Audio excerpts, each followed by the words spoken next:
Modular programming. Modular programming क्या है? ये एक प्रोग्रामिंग का कंसेप्ट है। इस कंसेप्ट में अलाउ हमें किया जाता है कि एक लार्ज सॉल्यूशन को छोटे छोटे मॉड्यूल में हम डिवाइड करेंगे। एक लार्ज सॉल्यूशन है वो डिवाइड हो जाएगा छोटे छोटे सेवरल स्मॉल मॉड्यूल में। अब जैसे ही एक स्मॉल मॉड्यूल बन गया तो उसको डेवलप हम इंडिपेंडेंटली डेवलप करेंगे और act is a solution of A small problem. जैसे एक कैलकुलेटर का एग्जांपल लीजिए। कैलकुलेटर जब आप यूज करते हैं उसमें मानो 4 फंक्शन है, प्लस माइनस डिवाइड और मल्टीप्लाई। तो प्लस के लिए मैंने एक मॉड्यूल बना रखा है, माइनस के लिए मैंने एक मॉड्यूल बना रखा है, ऐसे मल्टीप्लाई और डिवाइड के लिए मॉड्यूल मैंने एक बना रखा है। इस मॉड्यूल का बाकी मानो कोई प्लस मॉड्यूल, प्लस वाला मॉड्यूल है, एडिशन वाला मॉड्यूल है, उसका बाकी 3 मॉड्यूल से कोई भी लेना देना नहीं है, उसको हम इंडिपेंडेंटली डेवलप करेंगे। अब ये जो मॉड्यूल है इसको हम एक स्मॉल प्रॉब्लम की तरह देखेंगे। इसको जब भी हम यूज करेंगे तो ये बाकियों से इसका कोई भी लेना देना नहीं रहेगा। अब इस मॉड्यूल को अगर आप यूज करना चाहते हैं, कोई और पर्सन यूज करना चाहते हैं, तो डायरेक्ट इसको यूज कर सकते हैं। और किसी और प्रोग्रामर को सेम कोड की रिक्वायरमेंट है जो एडिशन का है, तो हम उसको दे देंगे या हम उससे अपना कोड ले लेंगे। तो इस तरह हम अपना अगर कोड उसको दे देते हैं तो उसको लिखने की रिक्वायरमेंट नहीं होगी, तो एक कोड को हम बार बार रीयूज कर सकते हैं। तो इसकी एडवांटेज क्या होगी मॉड्यूलर प्रोग्रामिंग की? अगर मॉड्यूल एक बार आपका डेवलप हो गया तो उसे हम रीयूज कर सकते हैं several time in a program. अगर आपने एक बार कोई मॉड्यूल लिख लिया तो उसे बार बार लिखने की रिक्वायरमेंट नहीं है आपके प्रोग्राम में, आप उसे बार बार उसे यूज कर सकते हो। सिमिलरली बार बार उसे यूज कर सकते हो। Due to reusability a program will have less number of instruction. अगर आप एक कोड को बार बार रीयूज कर सकते हो, उसे लिखना नहीं पड़ेगा बार बार, एक ही बार आप उसे लिखोगे तो इससे कोड में की जो लेंथ है उसमें कम हो जाएगी। और अगर कोड में आप जो भी प्रोग्राम लिख रहे हो उसमें लेस नंबर ऑफ इंस्ट्रक्शन है, उसमें एरर कम होगी। अगर एरर कम होगी तो प्रोग्राम को इजीली आप मेंटेन कर सकते हो और इजीली आप उसे एक्सटेंड भी कर सकते हो। तो ये बेनिफिट्स होते हैं मॉड्यूलर प्रोग्रामिंग के। तो सी लैंग्वेज में मॉड्यूलर प्रोग्रामिंग के कंसेप्ट को जो चीज़ फॉलो करती है उसे बोला जाता है फंक्शंस। तो in C language to apply modular programming we can develop our own function. हम अपने अपने खुद के फंक्शन बनाते हैं। अब बात आती है हमारा जो टॉपिक मेन स्टार्ट हो रहा है फंक्शंस। फंक्शन क्या होता है? Function is a self contained program executing a specific task. एक खुद एक प्रोग्राम होता है जो एक टास्क को परफॉर्म कर रहा है। सी लैंग्वेज में फंक्शन 2 टाइप के होते हैं। फर्स्ट टाइप होता है इनबिल्ट फंक्शन और दूसरा जो टाइप होता है यूजर डिफाइंड फंक्शन। जो आज हमारा टॉपिक है वो इनबिल्ट फंक्शन नहीं है, हमारा जो फंक्शन है user defined function. User defined function means ऐसे फंक्शन जो यूजर अपने पर्पज के लिए बना रहा है, और इनबिल्ट फंक्शन वो जो पहले से हमें लाइब्रेरी में बन के मिले हुए हैं। जैसे इनबिल्ट फंक्शन कौन कौन से? ऐसे मेन फंक्शन है, printf है, scanf है। ये फंक्शन हम बनाते नहीं, हमें पहले से बने हुए मिलते हैं। अब बात आती है जो हमारा मेन टॉपिक आज का है वो यूजर डिफाइंड फंक्शन। जैसे हमने पहले मॉड्यूलर प्रोग्रामिंग से फंक्शन पढ़ा, फंक्शन के अंदर अब जो हमारा टॉपिक है that is user defined function. ऐसा फंक्शन जिसे यूजर अपने पर्पज के लिए बना रहा है। इसमें क्या कि अगर कोई फंक्शन किसी लैंग्वेज के अंदर एग्जिस्ट नहीं होता, इसलिए यूजर अपने पर्पज के लिए डेवलप करता है।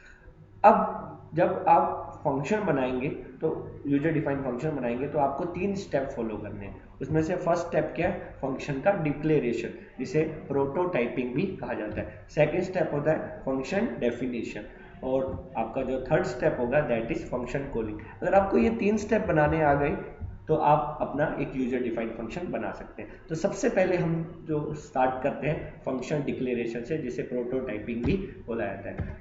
फंक्शन डिक्लेरेशन हमें क्या बताता है? फंक्शन डिक्लेरेशन एक तरह का स्टेटमेंट होता है जो यूजर डिफाइंड फंक्शन को डिक्लेयर करता है। डिक्लेयर मीन्स ये आपके कंपाइलर को कुछ इंफॉर्मेशन देगा। कंपाइलर को क्या इंफॉर्मेशन देगा? ये कंपाइलर को बताएगा name of the function, arguments of the function and return type of the function. अब सबसे पहले बात आती है return type of the function क्या है। Return type of the function is, जैसे मैंने आपको कोई 2 वैल्यू दी 5 और 10, मैंने कहा आप इनका सम कीजिए। तो सम करने के बाद आप मुझे जो आंसर देंगे 5 + 10 का, वो आप देंगे 15। तो मैंने आपको जो वैल्यू दी उन वैल्यूज को बोला जाता है आर्ग्यूमेंट्स, और आपने मुझे रिटर्न में जो आंसर दिया दैट इज रिटर्न टाइप। तो हमेशा जो वैल्यूज दी जाती है वो मेन फंक्शन से दी जाती है। तो मेन फंक्शन को हम बोलते हैं कॉलिंग फंक्शन, और हम किसको वैल्यू देते हैं? कॉल्ड फंक्शन को, एक यूजर डिफाइंड फंक्शन को। तो एक कॉलिंग फंक्शन कॉल्ड फंक्शन को जो वैल्यूज देता है that is arguments and A cold function return में जो आंसर देता है दैट इज रिटर्न टाइप। तो इसका सिंटैक्स क्या है, सबसे पहले आपको रिटर्न टाइप लिखना है। Return type means integer, character, float, कोई भी आपको डेटा टाइप लिखना है। आपका आंसर इंटीजर आएगा, कैरेक्टर आएगा, फ्लोट आएगा। अगर कुछ भी नहीं आता तो आपको वॉइड लिखना है। उसके बाद name of the function, name of the function के वही रूल है जो एक आइडेंटिफायर के रूल होंगे। उसके बाद पैरेंथेसिस ओपन, पैरेंथेसिस क्लोज, फिर आपको सेमीकोलन लगाना है और पैरेंथेसिस के अंदर आपको आर्ग्यूमेंट वैल्यूज लिखना है। इसके बाद एक और सिंटैक्स भी है, आप same return type, name of function, argument, जहाँ वैल्यूज लिखा है वहाँ आर्ग्यूमेंट वेरिएबल भी लिख सकते हैं। अब इसका मीनिंग हम अभी देखते हैं क्या होगा, और लास्ट में आपको सेमीकोलन लगाना है। अब ये जो है फंक्शन डिक्लेरेशन, ये चीज आपको मेन के अंदर लिखनी है, मेन के बाहर लिखनी है। इसको आप चाहे, आपकी चॉइस है, आप मेन के अंदर भी लिख सकते हो और चाहे मेन के बाहर भी लिख सकते हो। अब बात आती है आर्ग्यूमेंट। आर्ग्यूमेंट क्या है, जैसे आर्ग्यूमेंट वैल्यूज और variable, argument are the values और variable those will passed in function when we will use that function. जब हम फंक्शन को कॉल करेंगे, जब हम कॉलिंग वाला मेथड पढ़ेंगे, कॉलिंग वाली पोर्शन को समझेंगे, तब आपको समझ में आएगा कि आर्ग्यूमेंट्स क्या होते हैं। तो जैसे एग्जांपल है, हम 3 नंबर का मानो एवरेज निकाल रहे हैं, तो हमने फंक्शन का नाम रख दिया एवरेज, ठीक है। ये name of function, return type, 3 function का हम एवरेज निकालेंगे तो 3 जो नंबर है वो इंटीजर नंबर है, तो उसका आंसर जो आएगा दैट इज फ्लोट आएगा, क्योंकि जरूरी नहीं फ्लोट आएगा पर हम फ्लोट मान के चल रहे हैं। तो हमने रिटर्न टाइप लिखा float, that is data type, space देके आपको नेम ऑफ फंक्शन, उसके बाद पैरेंथेसिस ओपन, पैरेंथेसिस क्लोज, इसके आपने लिख दिया इंटीजर इंटीजर इंटीजर और लास्ट में सेमीकोलन। इस लाइन से कंपाइलर को क्या पता चलेगा कि एक फंक्शन है जिसका नाम है एवरेज, जिसका रिटर्न टाइप है फ्लोट और उसके अंदर 3 integer as a argument pass किए जा रहे हैं। ये तो हो गया आपका आर्ग्यूमेंट वैल्यूज। अगर आर्ग्यूमेंट वेरिएबल लिखना हो तो आपको यहाँ पे वेरिएबल बनाने पड़ जाएंगे, integer a, integer B, integer C, whatever जो भी आप बनाना चाहते हो। और सेम बाकी return type, name of function, that ये होता है argument variable, that is argument values. ये दोनों लाइन चाहे आप मेन के अंदर लिखिए चाहे मेन के बाहर लिखिए। ये जो आर्ग्यूमेंट्स हैं जो आपके फंक्शन डिक्लेरेशन में यूज होते हैं, उन आर्ग्यूमेंट्स को फॉर्मल पैरामीटर भी बोला जाता है। ये आप ध्यान रखिएगा, आर्ग्यूमेंट्स भी बोला जाता है, पैरामीटर भी बोला जाता है, तो इनको फॉर्मल पैरामीटर या फॉर्मल आर्ग्यूमेंट भी बोला जाता है, जो आर्ग्यूमेंट्स फंक्शन डिक्लेरेशन में होते हैं, ठीक है। अब जो हमारा नेक्स्ट स्टेप है that is function definition. Function definition हमें क्या मैसेज देता है, function definition is a set of instruction. आपको इंस्ट्रक्शन का जो सेट है वो फंक्शन डेफिनेशन के अंदर लिखना पड़ेगा। ये तब एग्जीक्यूट होगा जब हम फंक्शन को कॉल करते हैं। जैसे हम फंक्शन को कॉल करेंगे तो कॉलिंग हमेशा मेन के अंदर से होती है, ठीक है। जब हम फंक्शन को कॉल करेंगे तो ये सेट ऑफ इंस्ट्रक्शन एग्जीक्यूट हो जाएंगे। इसका सिंटैक्स क्या है, सेम आपका फंक्शन डेफिनेशन जैसा डिक्लेरेशन जैसा सिंटैक्स है, return type, name of function, फिर पैरेंथेसिस के अंदर। अब ध्यान रखिएगा, आप यहाँ पे आपको ओनली आर्ग्यूमेंट वेरिएबल लिखनी है, वैल्यूज नहीं लिखनी, सेमीकोलन नहीं आएगा। उसके बाद आपको curly braces open, curly braces close, ये जो आपका पूरा सिंटैक्स है। ये जो कर्ली ब्रेसेस के अंदर है इसे बॉडी ऑफ फंक्शन बोलते हैं। अब ये जो है रिटर्न टाइप, स्पेस देके name of function, argument variable, आपको ध्यान रखना आर्ग्यूमेंट वेरिएबल लिखने हैं, curly braces open, curly braces close, यहाँ पे आपको वो सेट ऑफ इंस्ट्रक्शन लिखने हैं। अब जो आपका फंक्शन डेफिनेशन है वो मेन के अंदर लिखना है या मेन के बाहर लिखना है, ये चीज आप ध्यान रखिएगा। हमेशा एक फंक्शन की डेफिनेशन के अंदर दूसरे फंक्शन की डेफिनेशन को नहीं लिखा जाता। मीन्स वॉइड मेन के अंदर जो आप मेन यूज कर रहे हो उसके अंदर फंक्शन की डेफिनेशन को नहीं लिख सकते। तो हमेशा आपको जो डेफिनेशन लिखनी है वो मेन के बाहर लिखनी है, मेन के अंदर नहीं लिखनी। अगर आप अपनी डेफिनेशन मेन से पहले लिख देते हैं, मेन वॉइड मेन लिखने से पहले लिख देते हैं, तो आपको डिक्लेरेशन लिखने की कोई रिक्वायरमेंट नहीं है। अगर आप डेफिनेशन का जो है पार्ट वो मेन लिखने के बाद लिखते हैं तो आपको मेन से पहले या मेन के अंदर फंक्शन का डिक्लेरेशन लिखना ही पड़ेगा। ये होता है फंक्शन डेफिनेशन। जैसे एक एग्जांपल मैं आपको बता रहा हूँ, जैसे वही सेम एग्जांपल है, 3 नंबर का हम एवरेज निकाल रहे हैं, return type, name of function या आर्ग्यूमेंट वेरिएबल लिखने हैं, integer x y z, curly braces open. जैसे अब हम 3 नंबर का एवरेज कैसे निकालते हैं, आर नाम का वेरिएबल लिया फ्लोट टाइप का, r is equal to x plus y plus z divide किया 3.0 के, ऐसे ही हम एवरेज निकालेंगे। फिर उसके बाद रिटर्न करेंगे, रिटर्न हम आपको रिटर्न लिखना है, आपको RETUR स्मॉल केस लेटर में, और आपका आंसर आर के अंदर है तो ये आप एज ए आर्ग्यूमेंट वापस भेज दोगे फ्लोट। अब आपने यहाँ फ्लोट लिखा है तो आपको आर फ्लोट ही बनाना है। उसके बाद आपका कर्ली ब्रेसेस क्लोज। तो ये जो चीज है इसे बोला जाता है फंक्शन डिक्लेरेशन। अब ये जो पैरामीटर है जो फंक्शन डेफिनेशन, अब ये जो पैरामीटर है जो फंक्शन डेफिनेशन के अंदर लिखे जाते हैं उन पैरामीटर को भी फॉर्मल पैरामीटर कहते हैं। तो फंक्शन के डिक्लेरेशन और फंक्शन के डेफिनेशन के अंदर दोनों जो पैरामीटर होते हैं, दोनों पैरामीटर को आप फॉर्मल पैरामीटर बोलेंगे या फॉर्मल आर्ग्यूमेंट्स बोलेंगे। अब थर्ड स्टेप है फंक्शन कॉलिंग। अब एक फंक्शन को एक प्रोग्राम में एक फंक्शन को कितनी भी मर्जी बार कॉल कर सकते हैं, सेवरल कॉल कर सकते हैं। Function call means using a function, function के कॉल का मतलब है फंक्शन को आप यूज कर रहे हैं। इसका जो इस स्टेटमेंट में क्या होगा, आपको नेम ऑफ फंक्शन लिखना है विद रिक्वायर्ड वैल्यू, जो वैल्यूज आपको चाहिए, और जो रिटर्न वैल्यू है वो आपको जो आपको वो मस्ट भी आपको स्टोर्ड प्रॉपरली, आपको प्रॉपर वे से उसे स्टोर करना है। जैसे इसका सिंटैक्स है नेम ऑफ फंक्शन पैरेंथेसिस के अंदर रिक्वायर्ड वैल्यू सेमीकोलन, और आपको जो भी ये रिटर्न होकर आंसर आएगा प्रॉपर वे में आप किसी वैल्यू में स्टोर करवा देंगे। अब जो कॉलिंग का पार्ट है वो ऑलवेज मेन के अंदर ही लिखा जाएगा। आपको जो कॉलिंग का जो पोर्शन लिखना है हमेशा मेन के अंदर लिखना है। एग्जांपल जैसे इसका देखते हैं, जैसे नेम ऑफ फंक्शन लिया हमने एवरेज, और इसके अंदर हमने 3 वैल्यूज ले ली। 3 वैल्यूज जो है वो आपकी ए बी सी, जो हम जिनका हम एवरेज निकालना चाहते हैं। आप चाहो तो डायरेक्ट वैल्यू भी लिख सकते हो, 3 इंटीजर 100 200 400 कोई भी है, ये आपके वो वेरिएबल है जिनके अंदर प्रॉपर वे से आंसर को स्टोर करवाया गया। अब ये जो आर्ग्यूमेंट्स है, ये जो रिक्वायर्ड वैल्यूज है, ये जो आर्ग्यूमेंट है, जो फंक्शन डेफिनेशन के अंदर फंक्शन कॉलिंग के अंदर यूज आते हैं, ये जो आर्ग्यूमेंट है जो आपके फंक्शन कॉलिंग के अंदर यूज आते हैं, इन आर्ग्यूमेंट्स को बोला जाता है एक्चुअल पैरामीटर या एक्चुअल आर्ग्यूमेंट्स। ये ध्यान रखिएगा, फंक्शन डिक्लेरेशन डेफिनेशन के अंदर जो है वो है फॉर्मल, और फंक्शन कॉलिंग के अंदर जो आर्ग्यूमेंट है that is actual parameter, that actual arguments. अब हम इसका प्रैक्टिकल डेमोन्स्ट्रेशन देखते हैं। अब इसका एक एग्जांपल करके देखते हैं, सेम एग्जांपल। जैसे यहाँ पे आपने हेडर फाइल पहले से लिख रखी है। अब मैंने मेन से बाहर पहले हम फंक्शन का डिक्लेरेशन लिखेंगे। तो सबसे पहले return type float, name of function, then आपका पैरेंथेसिस ओपन क्लोज, यहाँ पे आप क्या लिखेंगे 3 आर्ग्यूमेंट। अभी मैं आर्ग्यूमेंट वैल्यूज लिख रहा हूँ और लास्ट में आपका सेमीकोलन। अब मेन स्टार्ट हुआ तो यहाँ पे कंपाइलर को क्या इन्फॉर्मेशन पता चल गई कि एवरेज नाम का फंक्शन है जिसका रिटर्न टाइप फ्लोट है और इसके अंदर 3 इंटीजर टाइप के आर्ग्यूमेंट है। अब यहाँ पे आपने 3 वेरिएबल लिए, इंटीजर a, b, c। यहाँ पे आपने एक फ्लोट वेरिएबल ले लिया v नाम का और आपका t नाम का। अब देखिएगा, अब सबसे पहले आप 3 वैल्यू यूजर से एंटर करवाइए जिनका आपको एवरेज निकालना है। प्रिंट एफ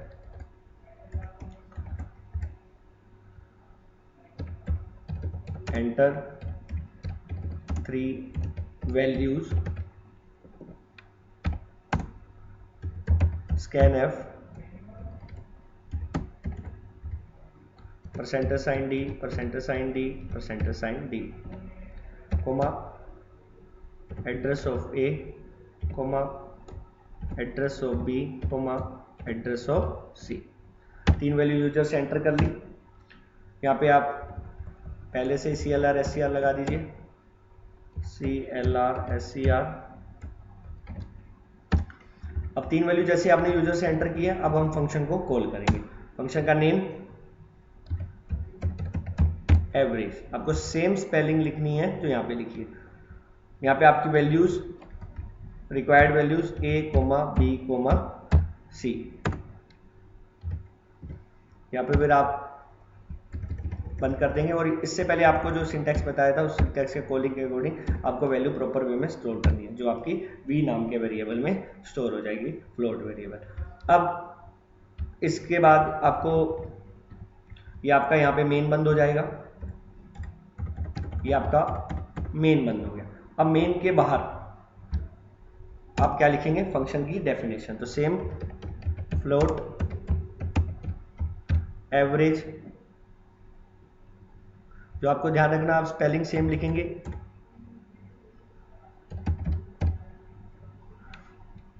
उसके बाद यहाँ पे आप जो नेक्स्ट जो लिखेंगे दैट है argument variables, that is integer x, integer y, integer z। यहाँ पे सेमीकोलन नहीं लिखेगा।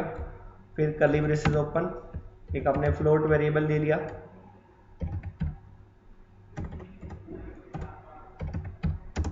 आर नाम का, आर इज इक्वल टू जो आपकी वैल्यू है x plus y plus z, इसको पैरेंथेसिस के अंदर बंद कर दीजिए, डिवाइड बाय 3.0, डिवाइड बाय 3.0, और फिर आप आर को रिटर्न कर दीजिए। तो आपको रिटर्न लिखना है स्मॉल केस लेटर में, और जिसको रिटर्न करना है पैरेंथेसिस के अंदर लिखिए आर, और इसके बाद आपका ये इसकी डेफिनेशन बंद हो जाएगी। तो अब इसमें क्या होगा, सबसे पहले पहला जो स्टेप है, सबसे ये वाला जो पहला स्टेप है that is function declaration, return type, name of function, argument, values या वेरिएबल कोई भी लिख सकते हैं, that is your second step, function definition, और that is your third step. अब हम जो हमारा आंसर है वो वी के अंदर आएगा, हम वी को प्रिंट करा देते हैं, प्रिंट एफ द मैसेज दे दिया हमने, the average is equal to percentage sign f comma v पे लग जाएगा, और लास्ट में आपका गेट्स हियर। गेट्स हियर जो आपको लिखना है मेन के अंदर ही हमेशा लिखा जाता है। अब आप इस प्रोग्राम को सेव करेंगे, फिर इस प्रोग्राम को कंपाइल करेंगे, कंपाइल करने के बाद आपको इसे रन करना है।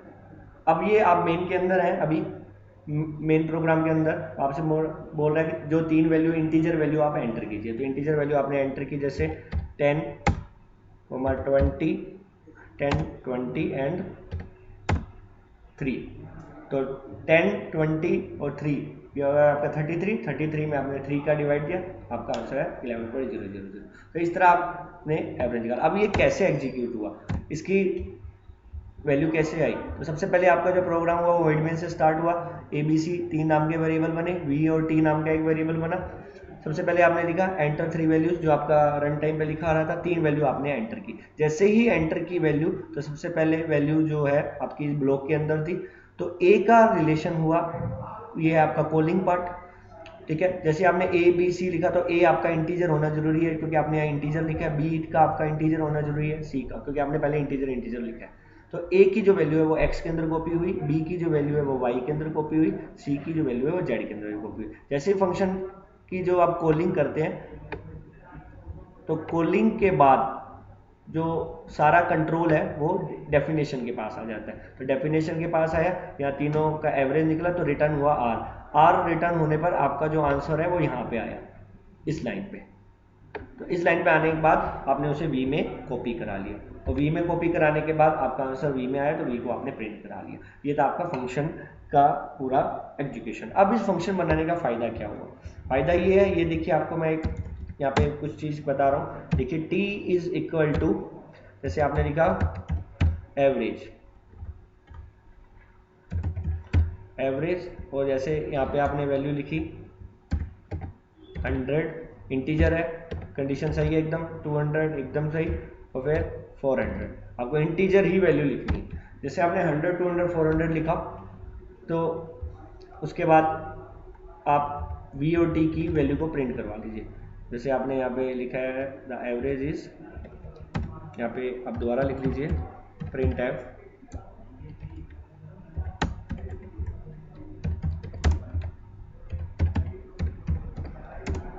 The average is equal to percentage sign f t. Program को पहले सेव कर दीजिए, कंपाइल करेंगे, आपसे 3 वैल्यूज मांग रहा है। जैसे 3 वैल्यू आपने दी, जैसे 10, 20 एंड 10, 20 एंड 30। तो जो आपका एवरेज आया वो आया 20.00। अब आप देखेंगे यहाँ पे एवरेज जो आपको शो कर रहा है दैट इज नेक्स्ट एवरेज लिखा रहा है, एवरेज इज 230.3300।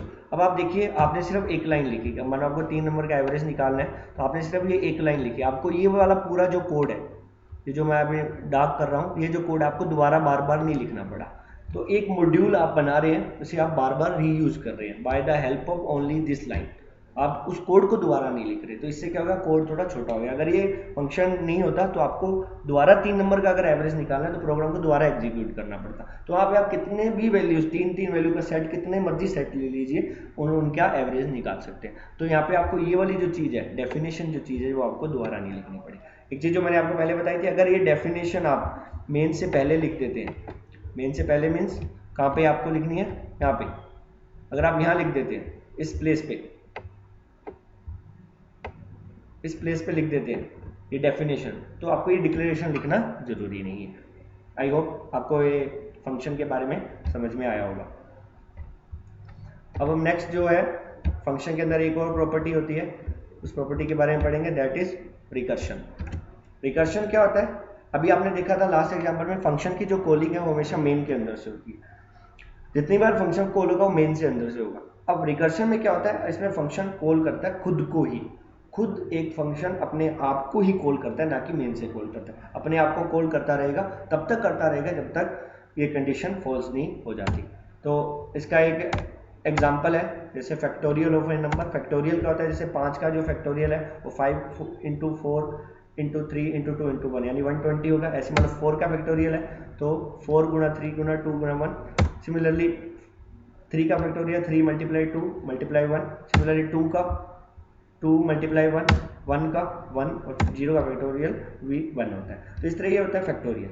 अब इस फैक्टोरियल को एक और मेथड भी है कि फैक्टोरियल ऑफ 5, जो 5 का जो फैक्टोरियल आप ऐसे भी लिख सकते हैं 5 इंटू ये जो फैक्टोरियल है, ये फैक्टोरियल 4 का है, जो ये फैक्टोरियल है ये फैक्टोरियल 4 का है, तो आप यूँ भी लिख सकते हैं 5 मल्टीप्लाई फैक्टोरियल ऑफ 4 फैक्टोरियल होगा 4 मल्टीप्लाई फैक्टोरियल ऑफ 3, तो फैक्टोरियल 3 होगा 3 मल्टीप्लाई फैक्टोरियल ऑफ 2, फैक्टोरियल 2 होगा 2 मल्टीप्लाई फैक्टोरियल ऑफ 1, ऐसे ही 1 होगा 1 इंटू फैक्टोरियल ऑफ 0, फैक्टोरियल 0 आपको जो बताया वो 1 होता है। अब यानी जिससे क्या फॉर्मूला निकला, जो फैक्टोरियल ऑफ n होता है वो n into factorial of n minus 1, जो आप यहाँ से निकाल सकते हैं, n की जगह 5 रखेंगे तो यही आ जाएगा। अब इस एग्जाम्पल को हम देखते हैं, रिकर्शन क्या होता है। ये जो आपने पहले प्रोग्राम बनाया इसको आपको हटाना पड़ेगा, इसको इरेज करते हैं।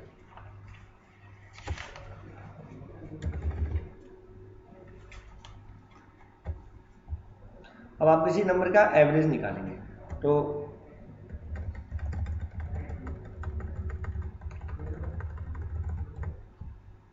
सबसे पहले आप ये हटा दीजिए।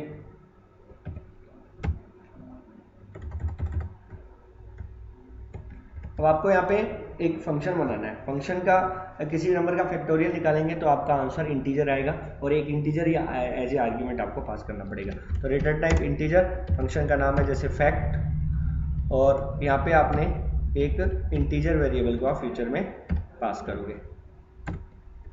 उसके बाद आप यहाँ पे एक इंटीजर वेरिएबल लीजिए जिसका आपको फैक्टोरियल निकालना है, जैसे इंटीजर वेरिएबल लिया आपने n और एक आपने ले लिया v नाम का जो आपका रिटर्न टाइप को स्टोर करेगा। अब यूजर से एंटर करवाइए number print f enter a number,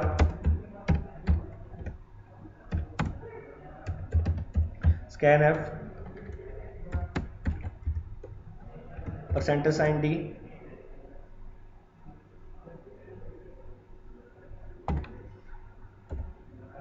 coma address of n। आपने कैन नंबर लिया, यूजर से एंटर करवाया, फंक्शन को कॉल करेंगे, फंक्शन का नेम फैक्ट, इसके अंदर आप n को पास कर रहे हैं और जो आंसर है आपका वो स्टोर होगा आपका v नाम के वेरिएबल में। v भी आपका इंटीजर है। उसके बाद आप v को प्रिंट करा लीजिए, प्रिंट एफ, एक मैसेज दे दिया आपने, द फैक्टोरियल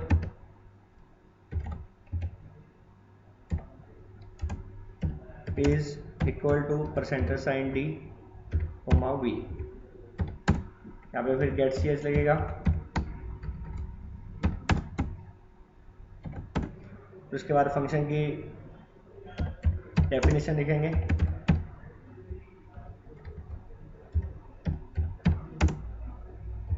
एक x नाम का आपने वेरिएबल ले लिया। अब इसमें देखेंगे मैं कुछ लॉजिक लगा रहा हूँ इसमें। इफ अगर आपका x इक्वल टू 0 है तो क्या मैं रिटर्न करूँ 1, एल्स मैं क्या रिटर्न करूँ n multiply fact n minus 1।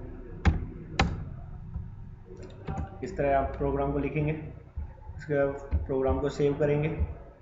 Save करने के बाद आप कंपाइल करेंगे। यहाँ पे एक एरर शो कर रहा है, यहाँ पे n नहीं है, n की जगह आपको x लिखना है क्योंकि आप x से यूज कर रहे हैं। प्रोग्राम को सेव किया आपने, कंपाइल कीजिए, रन कीजिए। तो आप देखेंगे यहाँ पे आपसे पूछ रहा है एंटर ए नंबर। जैसे आपने नंबर एंटर किया 5 का फैक्टोरियल 120 आपका डायरेक्ट आ गया। आप यहाँ पे CLR SCR लगा दीजिए।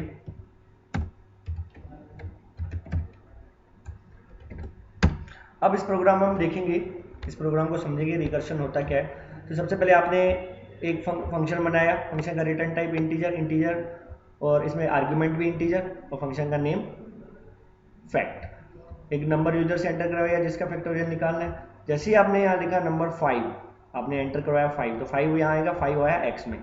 क्या 5 इक्वल टू 0 है? नहीं है, तो आपका रिटर्न क्या होगा 5 मल्टीप्लाई 4। जो आपका यहाँ देखेंगे इधर जो आपको पीपीटी में दिखाई दे रहा है फैक्टोरियल ऑफ 5 क्या रिटर्न होगा 5 इंटू फैक्टोरियल ऑफ 4। और फैक्टोरियल 4 आपको नहीं पता, तो दोबारा x की जगह 4 आ जाएगा। तो 4 क्या 0 इक्वल है? नहीं है, तो रिटर्न करो 4 गुना फैक्टोरियल 3। फिर x की जगह 3 हुआ, 3 गुना फैक्टोरियल 2। ये जब तक चलता रहेगा, जब x की वैल्यू 0 होगी तो रिटर्न होगा 1। तो पूरी उल्टी कैलकुलेशन होगी इसमें। तो जब ऐसे ही आपकी x की वैल्यू 0 होगी, ये दोबारा उल्टी कैलकुलेशन करेगा, तो कैलकुलेशन के अकॉर्डिंग दोबारा यहाँ पे जो आंसर जो होगा वो आपको मेन को रिटर्न करेगा 120। पर आप देखेंगे हर स्टेप में जो फंक्शन कॉल हो रहा है वो यहीं पे हो रहा है बार बार। जहाँ पे मैं कर्सर घुमा रहा हूँ, यहाँ फंक्शन बार बार खुद को ही अपने आप कॉल कर रहा है, तो खुद को कॉल करने को ही बोला जाता है रिकर्शन। तो अब इस प्रोग्राम को जैसे आप कंपाइल कीजिए, रन कीजिए,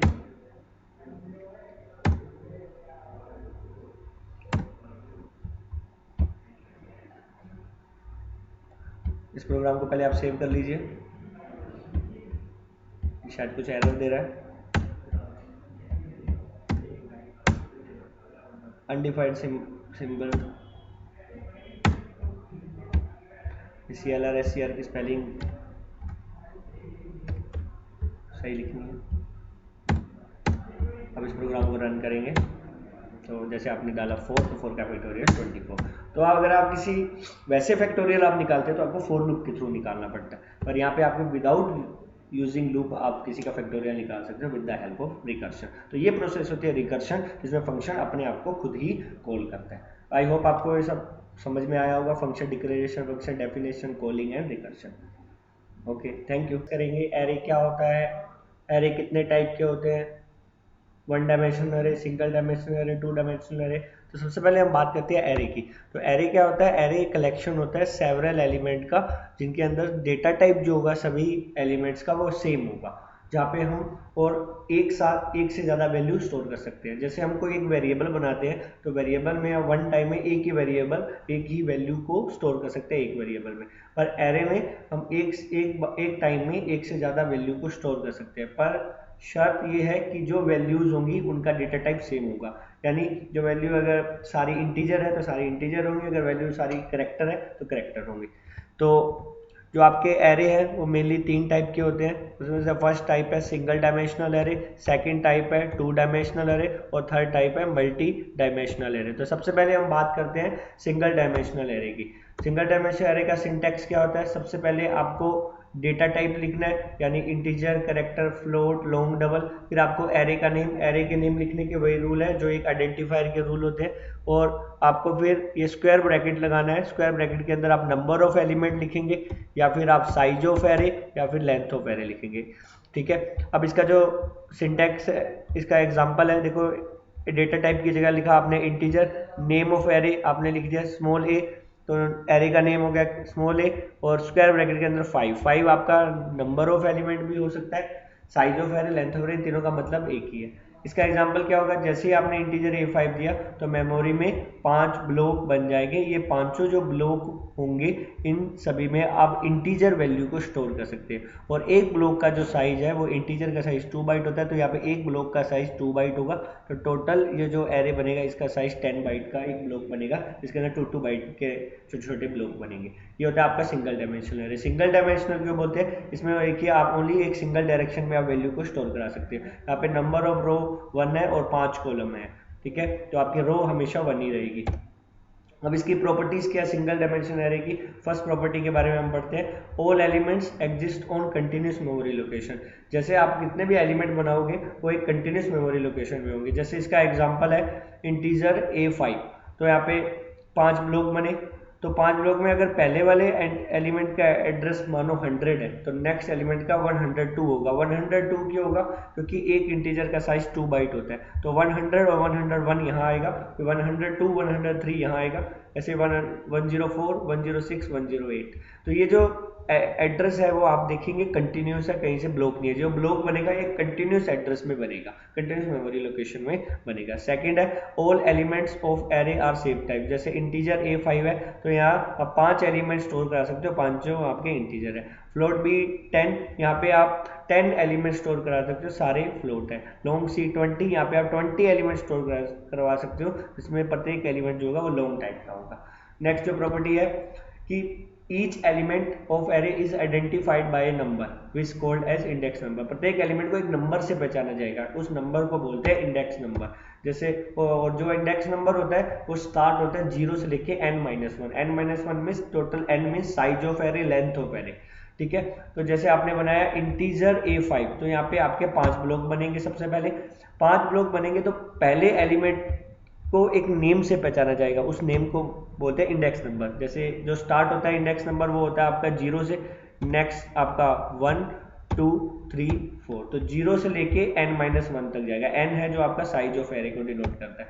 नेक्स्ट है कि जो लेंथ ऑफ एरे है must defined by constant integer. जो ये एरे की लेंथ होती है, जिसे आप लेंथ बोलते हो, साइज बोलते हो या नंबर ऑफ एलिमेंट, वो आपका एक कांस्टेंट इंटीजर होना चाहिए। जैसे एग्जांपल है इंटीजर A5, तो 5 आपका कांस्टेंट भी है और इंटीजर भी है, तो ये एकदम सही है। जैसे आपने लिखा फ्लोट B 47, तो जो 47 के ऊपर आपको कॉन्सेंट्रेट करना है, 47 आपका कांस्टेंट है या इंटीजर है। इस फ्लोट से कोई लेना देना नहीं है, ये फ्लोट तो आपका डेटा टाइप है, यानी जो ब्लॉक बनेंगे फ्लोट टाइप के होंगे।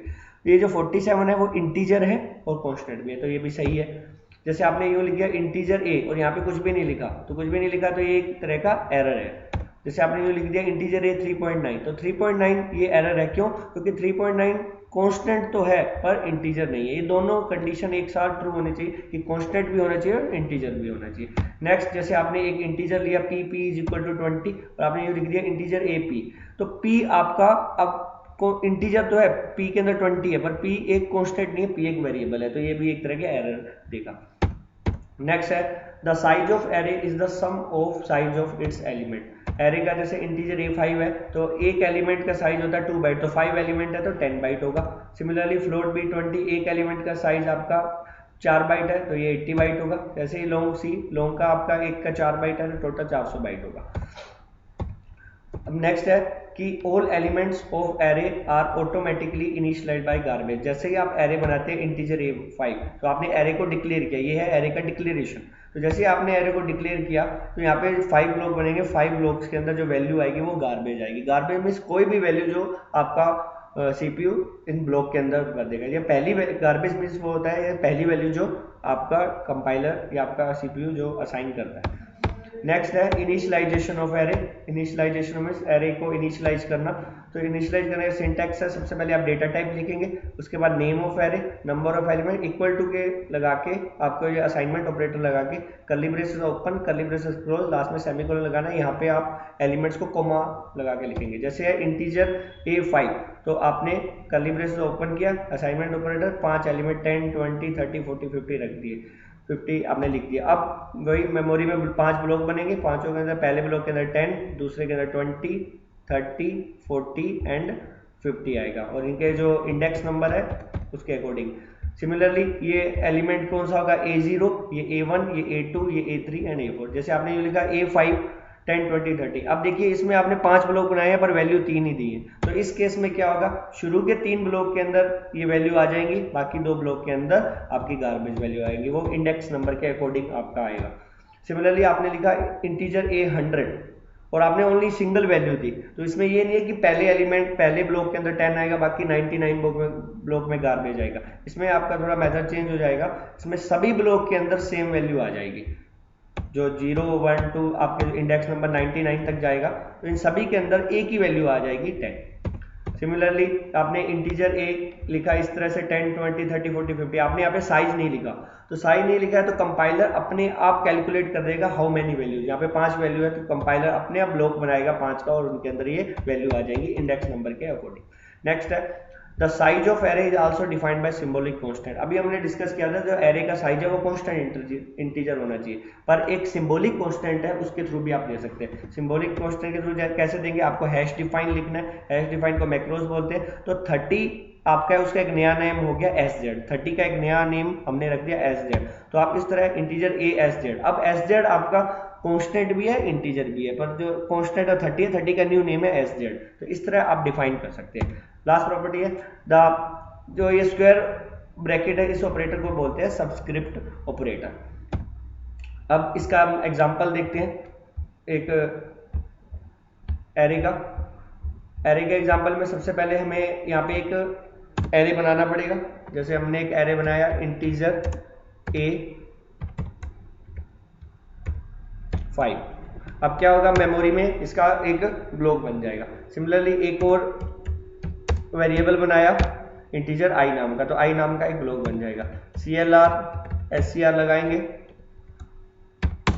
अब हम फॉर लूप की हेल्प से इनके वैल्यूज को इनिशियलाइज करेंगे एट द रन टाइम। सबसे पहले I की वैल्यू जो होगी वो 0, ठीक है, I लेस देन 5 तक जाएगा कि I की वैल्यू जो है इंडेक्स के अकॉर्डिंग जाएगी। I की वैल्यू 0 1 2 3 4, अगर हम इक्वल टू भी लगाते हैं यहाँ पे, अगर हम यहाँ लगाना चाहते हैं ग्रेटर इक्वल टू, तो आप लगाएंगे यहाँ पे 4। अगर आप डायरेक्ट लिखना चाहते हैं ये इक्वल टू नहीं तो आप लिखिए 5, तो ये 0 1 2 3 4 तक जाएगा। सिमिलरली I की वैल्यू 1 प्लस प्लस होते हुए जाएगी। फॉर लूप के अंदर मल्टीपल स्टेटमेंट है, तो सबसे पहले आपने यहाँ मैसेज दिया प्रिंट एफ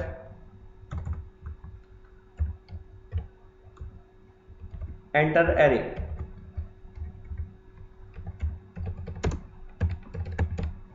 आपने एरे को एंटर करवाया, फिर इसके वैल्यू को यूजर से एंटर करवाएंगे scan f %d comma address of AI,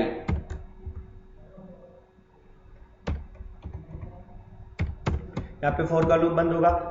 next, अब ये तो हो गया कि आपने जो एरे है उसको यूजर से इनपुट करवा लिया। ये जो एरे है, ये जो प्रोग्राम जो मैं डार्क कर रहा हूँ, इससे आपका पता चलेगा कि आपने एरे को यूजर से इनपुट करवा लिया। अब इसी एरे को यूजर से अब आपको आउटपुट पे प्रिंट करना है, तो दोबारा फॉर का लूप चलाएंगे। For I is equal to 0 semicolon I less than 5 फिर I प्लस प्लस, और इस एरे को यूजर से आउटपुट पे प्रिंट करना है, तो प्रिंट करने के लिए हम यूज करते हैं प्रिंट एफ का। प्रिंट एफ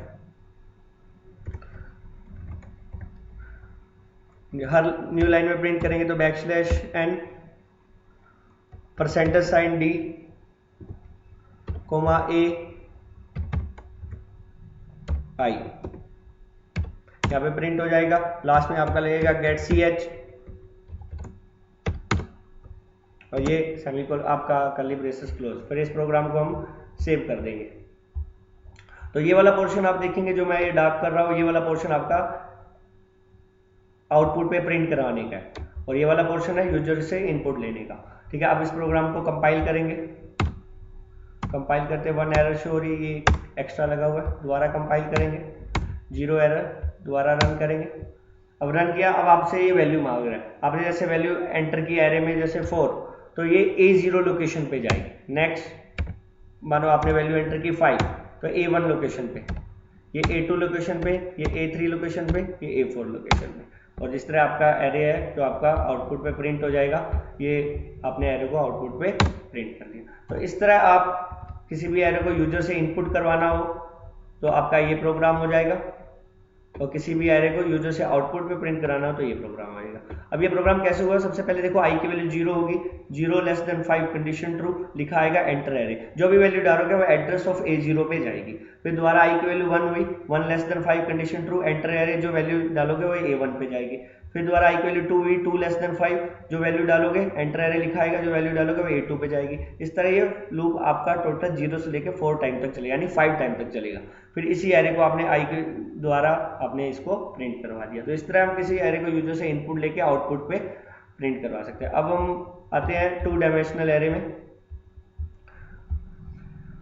जो 2 डायमेंशनल एरे है इसमें क्या होता है, 2 डायमेंशनल एरे हम क्यों बनाते हैं, ये 2 डायमेंशनल एरे वो कलेक्शन होता है रोज और कॉलम का। आप 1 डायमेंशनल एरे में देखेंगे तो ओनली आपकी एक सिंगल रो थी और मल्टीपल कॉलम थे। यहाँ पे आपके नंबर ऑफ रोज बढ़ जाएंगे और कॉलम भी बढ़ जाएंगे, जहाँ पे आप प्रत्येक, इस चीज में आपको ध्यान रखना है, प्रत्येक रो के पास सिमिलर नंबर ऑफ कॉलम होंगे। अगर फर्स्ट रो के पास 4 कॉलम है तो सेकंड, थर्ड, फोर्थ जितने भी रोज हैं उनके पास नंबर ऑफ कॉलम भी 4 ही होंगे। अब आपने क्यों हम पढ़ रहे हैं 2D array, 2 dimensional array, the requirement of 2 dimensional array is removing the need of several 1D array। आप एक से ज्यादा 1D array बनाएंगे तो साइज बहुत बढ़ जाएगा, तो काफी जो 1D array है उनको रिमूव करके एक सिंगल 2D array बना सकते हैं। और जो ज्यादातर ये मेनली यूज होता है आपका मैथमेटिकल जो डेटा स्ट्रक्चर है, मैट्रिक्स के लिए ज्यादा यूज होता है। ठीक है, इसका सिंटैक्स देखेंगे। सबसे पहले आपको डेटा टाइप लिखना है, स्पेस देके यहाँ पे एरे नेम, स्क्वायर ब्रैकेट के अंदर पहले आप रोज को लिखेंगे, देन आप स्क्वायर ब्रैकेट के अंदर कॉलम के अंदर लिखेंगे, और लास्ट में आपका सेमीकोलन है जो स्क्वायर ब्रैकेट के अंदर आपको लिखना है। जैसे एग्जांपल है इंटीजर A 3 4, तो आपका ये 3 रो बनेंगी और 4 कॉलम बनेंगे। 3 रो का जो इंडेक्सिंग होगी, इंडेक्स नंबर के अकॉर्डिंग होगा 0 1 2, और ऐसे ही आपके कॉलम होंगे 0 1 2 3। तो जैसे आपका ये ब्लॉक बनेगा तो आपके जो रोज है 0 1 2, ये तो रोज हो गए, 3 रो हो गई और 4 कॉलम इंडेक्स के अकॉर्डिंग 0 1 2 3। ये जो एलिमेंट होगा ये फर्स्ट रो, सॉरी 0 रो और 0 कॉलम, ये 0 रो है और 0 कॉलम। ये अभी 0 रो चल रही है तो 0 रो फर्स्ट कॉलम, ये 0 रो चल रही है 0 रो सेकंड कॉलम, ये 0 रो थर्ड कॉलम। सिमिलरली ये फर्स्ट रो 0 कॉलम, ये first row first column, first row 2 column, ये इनके आपके इंडेक्सिंग के अकॉर्डिंग आ जाएंगे। अब हम इसको इनिशियलाइज भी कर सकते हैं। इनिशियलाइज के लिए जैसे इंटीजर A 3 3 लिखा तो आपको पता है 3 रोज है, 3 आपके कॉलम है, तो टोटल 9 एलिमेंट लिखेंगे। जैसे हमने 9 एलिमेंट लिख दिए 10 20 30, आपको कोमा लगा के करली ब्रेसेस के अंदर लिखना है। अब हम इसका प्रैक्टिकली अब इसको करके देखें कैसे इसके अंदर वैल्यू डाली जाती है। तो वही जो आपके पहले प्रोग्राम लिखा हुआ है इसको आप पहले एक बार रिमूव कर दीजिए, इरेज कर दीजिए। बिल्कुल स्टार्टिंग से हम प्रोग्राम लिखेंगे। अब जैसे ये आपने 2D एरे लेना है तो आप सबसे पहले एक 2D एरे लीजिए कोई भी साइज का। जैसे आपने एक 2D एरे लिया इंटीजर A 3 4, 3 रोज है और 4 कॉलम है। ठीक है, और आपको एक लूप लेना पड़ेगा, एक आपको इंटीजर वेरिएबल लेना पड़ेगा I जो रोज के लिए चलेगा, और एक इंटीजर वेरिएबल J जो कॉलम के लिए चलेगा। ठीक है, यहाँ पे आप लगेंगे फिर CLR SCR,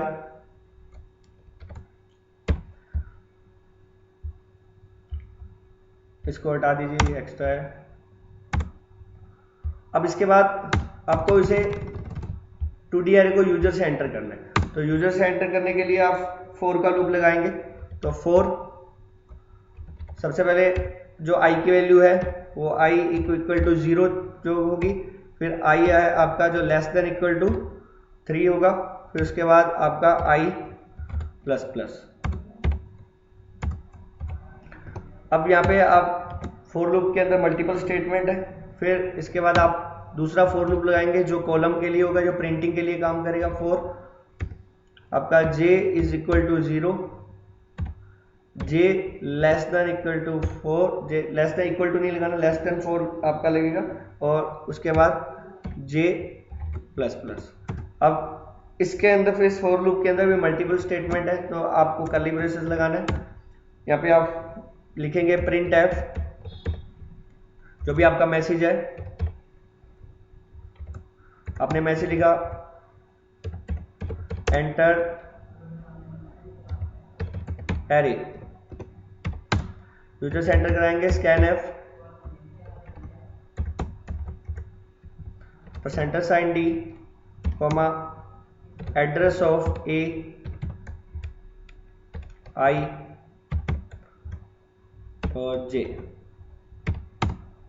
फिर यहाँ पे ये फॉर लूप बंद होगा।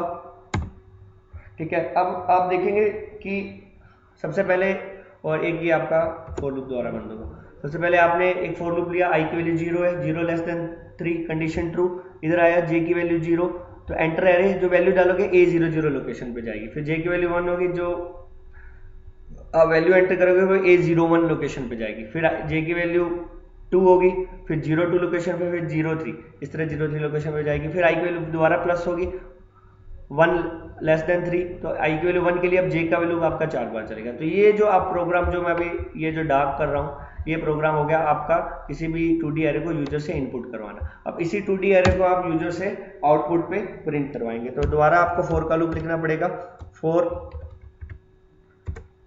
i is equal to 0, i less than 3 semicolon i plus plus. फिर दोबारा फॉर का लूप, फॉर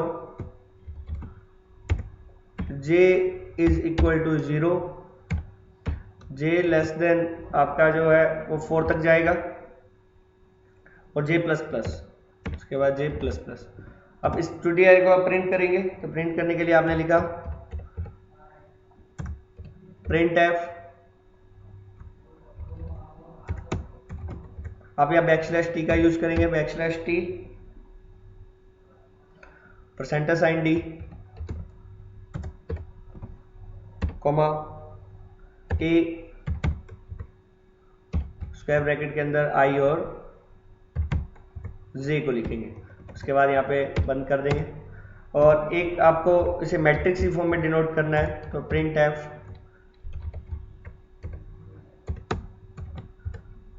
यहाँ पे आ जाएगा \n, और यहाँ पे आप इसको बंद कर देंगे। उसके बाद ये आपका फॉर लूप का ब्रैकेट बंद हो गया, और उसके बाद यहाँ पे आप लिखेंगे गेट ch, और लास्ट में आप मेन का ब्रैकेट बंद कर दें। तो आप देखेंगे ये है आपके आउटपुट का प्रोग्राम, फॉर का लूप चलेगा। ठीक है, इस फॉर लूप के अंदर मल्टीपल स्टेटमेंट है, तो आपने कर्ली ब्रेसेस लगा दिए, curly braces open, curly braces close. इस फॉर लूप के अंदर आप ये प्रिंटिंग का काम करेगा। अब इस प्रोग्राम को सबसे पहले हम सेव करेंगे। सेव करने के बाद आप कंपाइल करेंगे, कंपाइल करते हुए 1 एरर बता रहा है, ये एक एक्स्ट्रा है।